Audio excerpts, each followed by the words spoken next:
उत्तर प्रदेश की राजनीति में जाति को लेकर एक बार फिर सियासत गर्मा गई है। मुख्यमंत्री योगी आदित्यनाथ ने कांग्रेस और समाजवादी पार्टी पर बड़ा हमला बोला है। सीएम योगी ने आरोप लगाया कि दोनों पार्टियां समाज को जाति के नाम पर बांटने का काम कर रही हैं।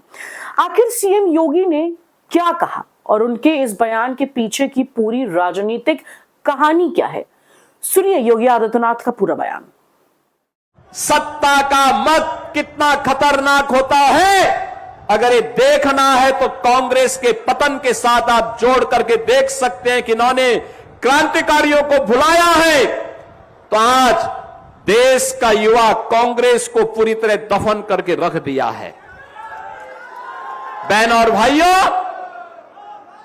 कांग्रेस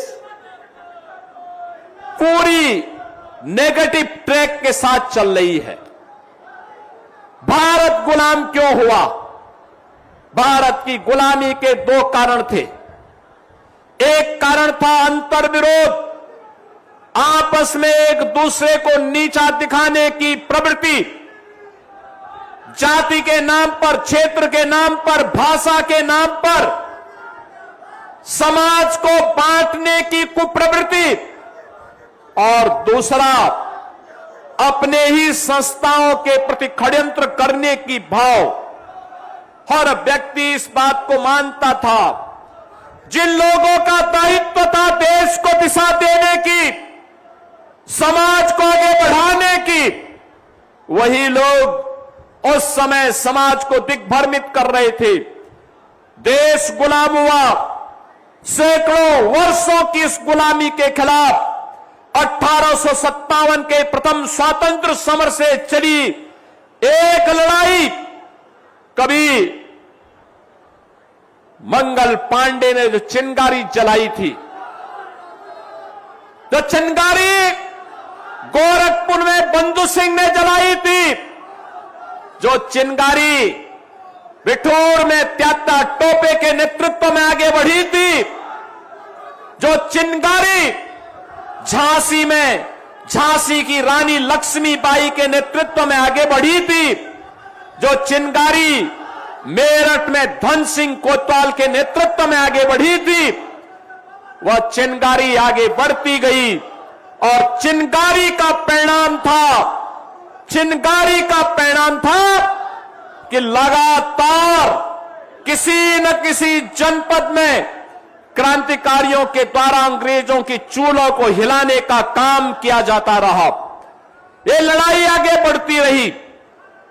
1922 में गोरखपुर का चोरी चोरा की घटना, 1925 में लखनऊ की काकोरी ट्रेन एक्शन की घटना, और ये लगातार 1942 में भारत छोड़ो आंदोलन तक लगातार चलता रहा। और आज उसी 9 अगस्त की तिथि काकोरी ट्रेन एक्शन की तिथि है, जो बहनों और भाइयों, हर नौजवान को अपनी मातृभूमि के साथ, मातृभूमि को सर्वोच्च मानते हुए उन अमर बलिदानियों ने अपना बलिदान दिया था। मातृभूमि को सर्वोच्च मानते हुए ही पंडित राम प्रसाद बिस्मिल फांसी के फंदे पर झूले थे। याद करना, ठाकुर रोशन सिंह, अस्फाउल्लाह खां, चंद्रशेखर आजाद, राजगुरु भगत सिंह, वीर सावरकर जैसे क्रांतिकारी सब कुछ भारत माता के चरणों में समर्पित करते हुए अपने आप को आजादी की इस लड़ाई में समर्पित किए थे। और आज जो पाप उस कालखंड में बांटने का काम उस कालखंड में उन लोगों ने किया था, जिसके कारण देश गुलाम हुआ था, वही पाप आज कांग्रेस और समाजवादी पार्टी के नेता समाज को जाति के नाम पर बांटने का पाप फिर से कर रहे हैं। बहनों और भाइयों, इनके बांटने का परिणाम क्या है?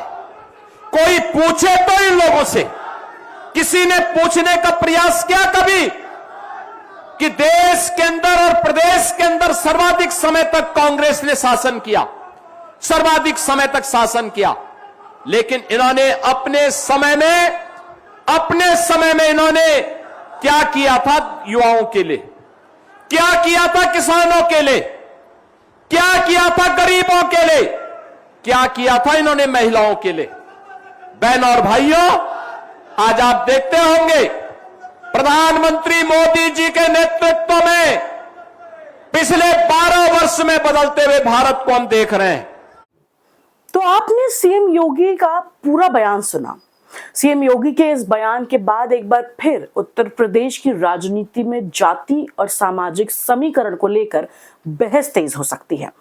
अब इस बयान पर समाजवादी पार्टी और कांग्रेस की तरफ से क्या जवाब आता है, ये देखना दिलचस्प होगा।